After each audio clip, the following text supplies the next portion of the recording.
Hi, welcome to #CR Arthritis at the Canadian Rheumatology Association and Arthritis Health Professions Association annual scientific meeting.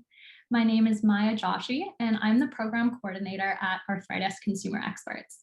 I am joined today by Dr. Shahin Jamal, who's a rheumatologist at Vancouver Coastal Health and a clinical associate professor at the University of British Columbia. Welcome to our program, Dr. Jamal. Thank you. Thank you for having me. So can you start by telling us a little bit about yourself and how you're involved in rheumatology? Yep, so I'm a rheumatologist in Vancouver, beautiful BC. You see it behind me in my background.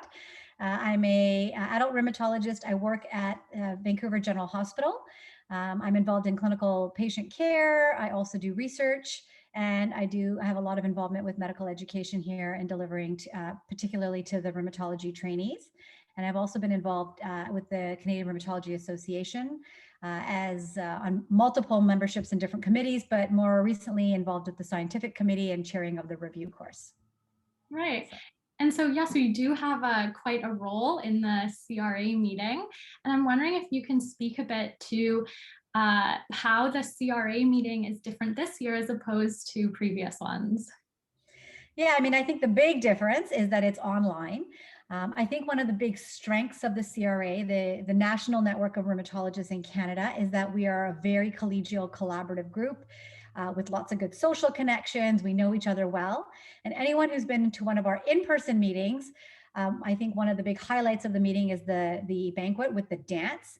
And I think it's one of the few professional meetings where as soon as the music starts, the dance floor is packed and it stays packed through the whole evening. And other specialists will say when they come to our meeting that that's very unique to the rheumatology community. This year, of course, with COVID, the meeting is online. So that networking piece, whether it's at posters, whether it's in between meetings, or even just sitting at I think when we all come into the meeting room, usually we just kind of sit at a table and you make friends or you sit with old friends. And this year, we're all going to be doing this from the comfort of our homes. So that's the piece I think that's going to be different. Hopefully the collaboration piece will continue though. Hopefully we'll be able to still make connections, despite the online venue. And hopefully next year we can dance double in Quebec City. I think it's Quebec City, yeah. Definitely, So. yeah. And as you mentioned about collaboration, I believe that's actually the theme of this year's meeting: collaboration, resilience, and advancement. Could you speak to these themes, what they mean to you? Yeah, I mean, I think those are big themes even in our Canadian rheumatology community, but I think particularly this year with COVID, that those have been some of the challenges, right? So collaboration, now we are doing a lot more collaborating online. And I think that all of us, whether we're physicians, patients, or people, members of society, we've really learned, if nothing else, the importance of relationships and how important it is for our physical, social, mental health to nurture and continue to establish relationships. And I think so collaboration, I think, is a good one because it's been a year. I mean, I can't believe the last time many of us even traveled was the CRA meeting last year in Victoria, BC. And it was probably 2 weeks after that the COVID shutdown happened. And I think that one of the nice things is that we've been able to maintain somewhat collaborative projects and things despite COVID. I think resilience is a big theme because, again, we've demonstrated our resilience in terms of being able to, continue to provide good patient care. I think at the meeting, we'll still see that research is ongoing in Canada. Collaborative research is ongoing. We're still very involved in medical education. The rheumatology education portfolio or platform or approach moved to the competency by design thing about a year ago, just before COVID. And I think that's continued to progress and been implemented despite the challenges of the pandemic. So I think that resilience and the last thing is the advancement, right? And I think again, it's we've been able to advance rheumatology, and I think in Canada we have a lot of leadership in terms of advancing what we know and how we practice and how we treat patients. So Mhm. yeah, I think the theme is very fitting. Definitely. I definitely agree with you on that. And you mentioned just as you were answering that last question about the competency-based medical education. Could you briefly explain that for any of our audience that aren't aware of it? Yeah, so it used to be that medical education was delivered. You just had to fulfill certain rotations, and then medical residents or trainees were basically evaluated based on an exam at the end of the year. So there was a written exam and an oral exam, and then you'd kind of get these evaluations throughout. But some people would be able to, would see a whole variety of patients, and some people could go through a whole training program and just see one type of patient sometimes, or not have big gaps in medical knowledge. And so what Competency by Design is really focused medical education in terms of we've developed baseline competencies that every rheumatologist, for example, should have. And then the trainees every time they fulfill one of these competencies have to be evaluated on the spot. So the good thing is it makes people have a variety of experiences, make sure they've had the experiences they need in their education. They get real-time feedback based on those experiences. So, rather than if a resident sees a patient with me today, I might just do everything and say, yeah, whatever. But this time I have to say, oh no, look, your shoulder exam, you have to do it like this. So it's observed, um, and it's supposed to be feedback that they get that's in bite sizes so that they can improve. So that delivery is much more challenging virtually than in person. And so in the last year, we've been basically providing, a lot of more virtual care. And so that's been a bit challenging, but I think also it's been exciting and we've been able to do it, which is the cool part. Right. Thank you. And speaking about how things have changed with training programs being virtual as well as conferences, of course, like the CRA, with your role in being a part of the planning of this conference, what would you say how would you explain the different goals maybe of this conference being virtual compared to other ones? Yeah, I mean, I think in terms of the planning, it's been okay in that, because normally when we plan the conferences, we do it by teleconference. This year, I think one of the nice things is we've been using a lot more video conference. So when we have our meetings, it's been on over Zoom, which is great because you actually get to see faces. So that's kind of nice. We've moved a lot from teleconference to video conference. But the conference itself, I think a big challenge has been, how do we facilitate small group meetings so that it still feels intimate and feels like you're connecting with people? How do we facilitate the mentorship that happens often and the connections? How do we do the small group stuff, which is, I think, what many people appreciate about CRA meetings, is the small group being able to ask an expert face to face about a patient, or about something challenging that you're encountering, and how do you facilitate that online? And that's, I think, been a lot of the focus, along with what technology we're using, what platforms we're using, because that's the other challenge. The third challenge is, how does one deliver 3 days of conferences sitting in an office staring at a screen? Normally even something simple like you move from one room to another, you're walking, you're getting up. I think at our CRA meetings, there's often a lot of, we always make everyone stand up in between speakers and stretch and move.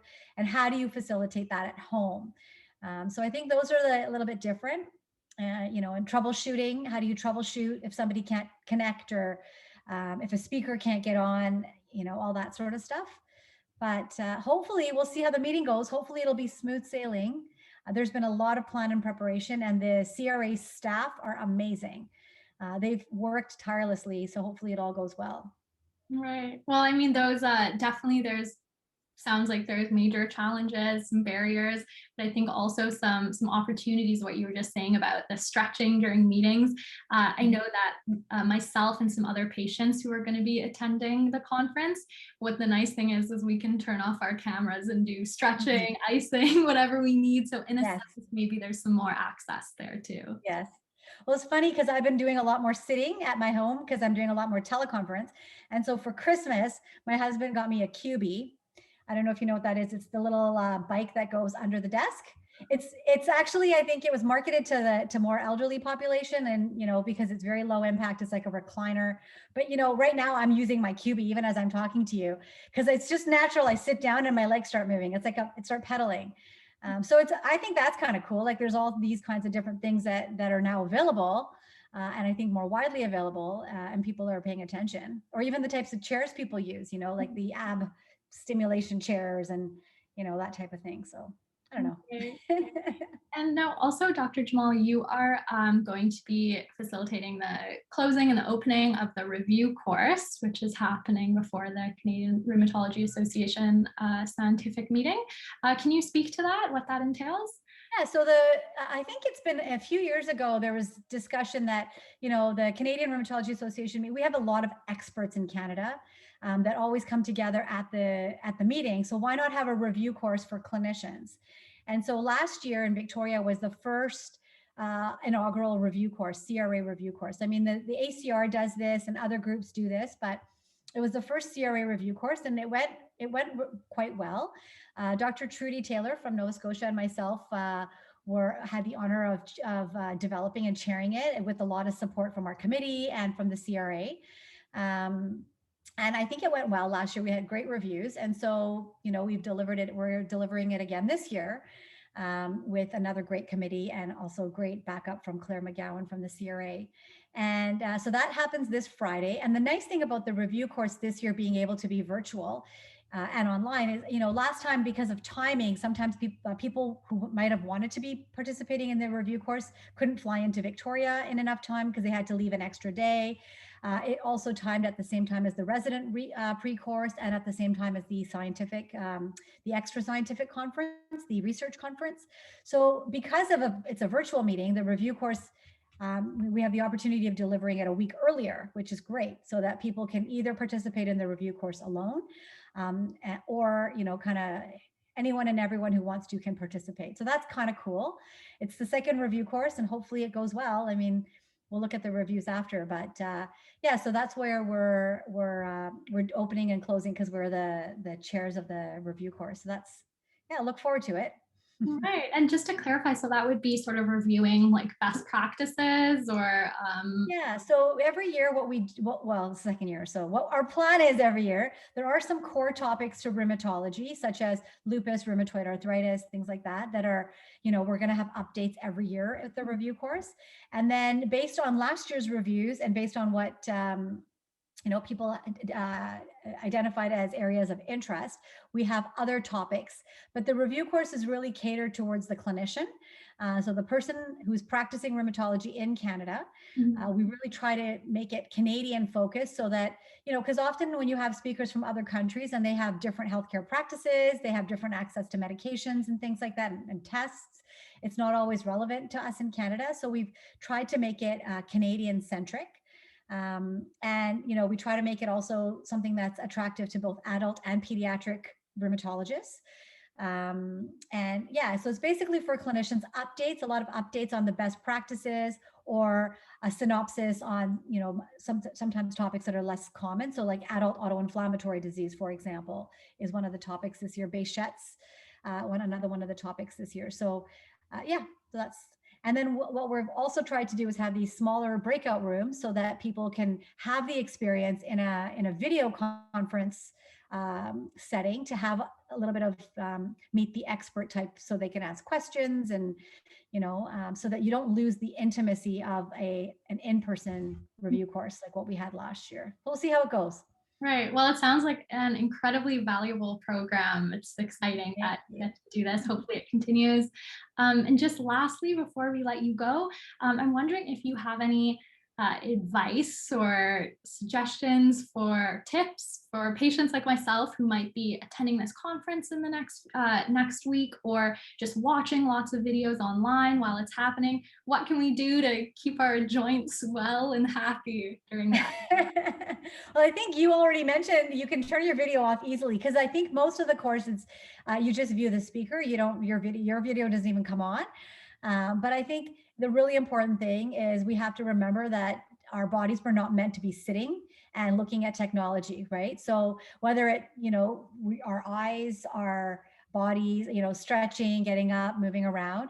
And I think also we have to, all of us, not only for this course, but just in general, I think, we have to be kind to ourselves. And if there's, if you're tired and you don't want to attend a session, I think it's okay. It's acceptable to say, you know what, I'm tired. I need a break. I need to just go for a walk outside, get some fresh air. That's okay. And I think the problem is often, yeah, people feel that they have to attend everything. And our brains can only take so much before they saturate. So, yeah, and I think most of it's going to be able to be viewed later, a lot of it at least. So yeah. And I think also with anything, that's what I tell my kids is you get out of something what you give into something, right? What you put in. So, if don't be shy to ask questions or submit questions through the portals. Ask questions, be engaged, because I think that'll be much more rewarding than, being shy about it if you have a question. So we love it when patients ask questions, actually. So at Great. least I do. Oh. Wonderful. Well, Dr. Jamal, thank you so much for being our first guest on this year's Thank you. #CR Arthritis program. Thank you for having me. Our pleasure. It's definitely a different layout this year. Things look different, but I think they're going to be just as exciting and engaging and valuable. So thank you for I getting hope this all so. started. Thank you.